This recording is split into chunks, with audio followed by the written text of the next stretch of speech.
राधे राधे दोस्तों, जय श्री कृष्णा, श्री शिवाय नमस्तुभ्यम।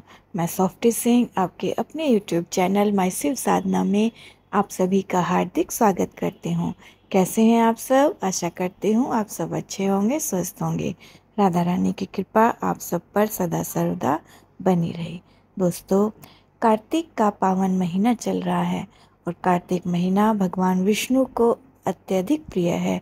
इस महीने में किए गए दान, स्नान, दीपदान, पूजा अर्चना का हमें बहुत ही पुण्य फल प्राप्त होता है।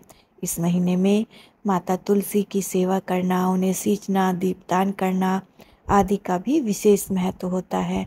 ये महीना भगवान विष्णु और माता तुलसी की पूजा के लिए विशेष माना गया है और इस महीने में कार्तिक स्नान की पौराणिक कथाएं भी सुनी जाती हैं। उन्हें भी सुनने से हमें बहुत ही पुण्य फल प्राप्त होता है।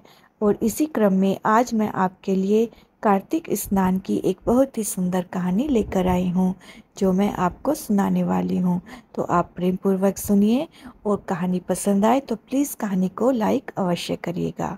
दोस्तों, तो चलिए कहानी शुरू करते हैं। एक बुढ़िया माई थी जो चातुर्मास में पुष्कर स्नान किया करती थी। उसके एक बेटा और बहू थे। सास ने बहू को फलाहार बनाने को कहा तो बहू ने खाली टिफिन ही रख दिया। बेटा माँ को पहुँचाने के लिए पुष्कर गया। रास्ते में बेटा माँ से बोला, माँ फलाहार कर लो। तो माँ जहाँ पानी मिला वहाँ फलाहार करने बैठ गई तो भगवान की कृपा से खाली टिफिन फलों से भर गया। माँ ने फलाहार कर लिया। पुष्कर में माँ के लिए झोपड़ी बनाकर बेटा वापस घर आ गया। रात्रि में श्रावण मास आया और बोला, बुढ़िया माई दरवाज़ा खोल। तब बुढ़िया माई ने पूछा, आप कौन हैं? तब श्रावण बोला, मैं श्रावण मास हूँ। बुढ़िया ने तुरंत दरवाज़ा खोल दिया। बुढ़िया माई ने शिव पार्वती की पूजा अर्चना की और बेलपत्र अर्पित किया। जाते समय श्रावण मास ने आशीर्वाद दिया और झोपड़ी की एक दीवार सोने की हो गई। भाद्रपद मास आया, उसने भी दरवाज़ा खोलने को कहा। बुढ़िया माई ने दरवाज़ा खोला।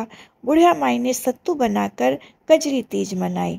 भाद्रपद मास ने बुढ़िया माई को आशीर्वाद दिया और झोपड़ी की दूसरी दीवार सोने की हो गई।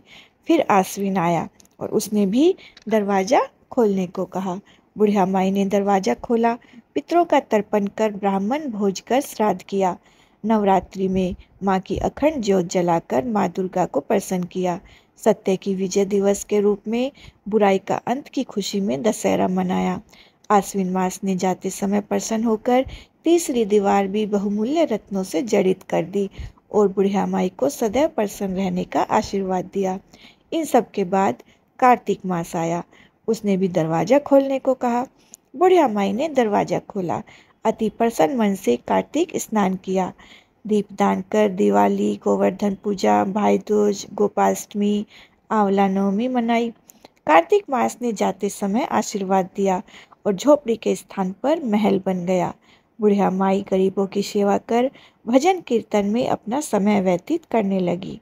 बेटा अपनी माँ को लेने आया तो माँ और झोपड़ी को पहचान न सका तो पड़ोसियों से पूछा। उन्होंने बताया तो बेटा माँ के चरणों में गिरकर बोला, माँ घर चलो। बेटा सारे सामान के साथ माँ को घर ले आया। सासू माँ के ठाठ देखकर बहू के मन में लालच आ गया और उसने अपनी माँ को भी पुष्कर छोड़कर आने को कहा तो उसका पति अपनी सास को भी पुष्कर छोड़ आया। परंतु बहू की माँ की धर्म कर्म में बिल्कुल रुचि नहीं थी। वह 4 समय भोजन करती और दिन भर सोती। चारों मास आए और चले भी गए। जाते समय झोपड़ी गिर गई और बहू की माँ गधी की योनि में चली गई, क्योंकि औरत लक्ष्मी का रूप है और औरत को लक्ष्मी की तरह चंचल होना चाहिए। भगवान की पूजा और अतिथि का सम्मान व दान पुण्य करना चाहिए। बहू ने कहा, अब माँ को ले आओ। जब जवाई सास को लेने गया तो सास कहीं ना मिली।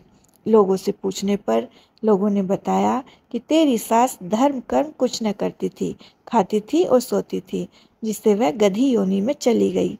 जवाई गधी को लेकर बांधकर घर ले आया। उसकी पत्नी ने पूछा, मेरी माँ कहाँ है?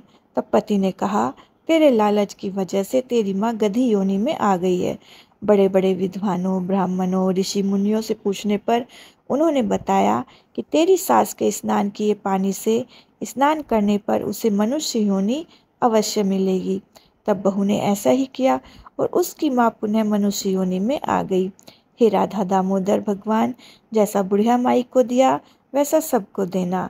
कहानी कहने वाले, सुनने वाले व हुंकारा भरने वाले सबको देना। तो ये थी कार्तिक स्नान की कहानी। तो प्रेम से बोलिए कार्तिक के ठाकुर राई दामोदर की जय। दोस्तों, वीडियो पसंद आए तो प्लीज़ वीडियो को लाइक करें, शेयर करें और कमेंट्स बॉक्स में विष्णु भगवान की जय अवश्य लिखें। और मेरे चैनल को सब्सक्राइब करके बेल आइकन को प्रेस करें ताकि आने वाले वीडियो का नोटिफिकेशन आपको सही समय पर प्राप्त हो। तो मिलती हूँ मैं आपसे अगली वीडियो में। तब तक के लिए नमस्कार।